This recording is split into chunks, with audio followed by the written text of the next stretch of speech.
Okay, security clearances. This is my next question. So, all right. He revokes the security clearances of the 51 former intelligence officers who in 2020 signed the letters saying Hunter Biden's laptop was a hallmark of Russian information operation. Then you've got Anthony Blinken, Jake Sullivan, former Deputy Attorney General Lisa Monaco. He took away Perkins Coie, the law firm who Yep. created the Steele dossier. But here's my question. The Steele dossier turned out to be false.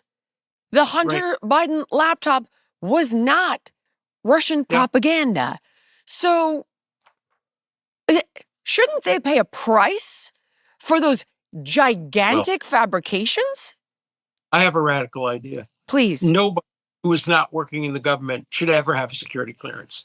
Once you're out of the government, your security clearance should end for everybody. What I don't like is the selective ending of security clearance. Oh, yeah, you're not going to get it because you said something I didn't like, or you're going to get it because you said something.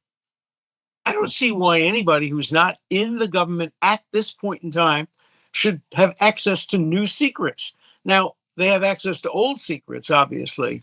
And if the president wants somebody's advice, you can call him in and give that person security clearance for the advice. Take, for example, if the president wanted me to advise him on Israel, I don't have security clearance.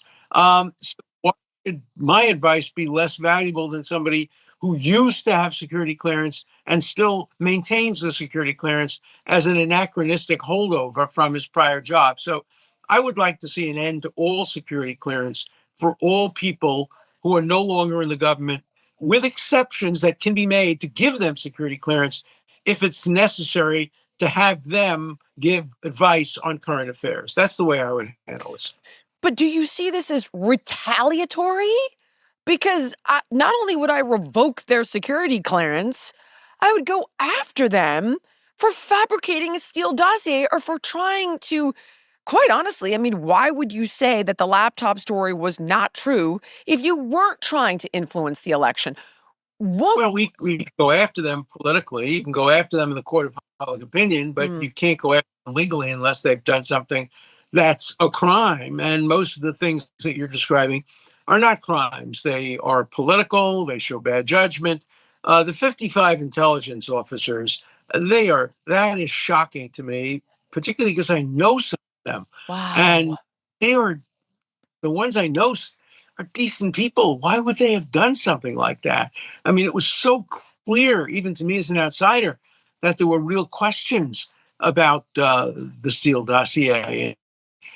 We have seen security being manipulated for partisan political purposes, and that doesn't serve the interests of any Americans.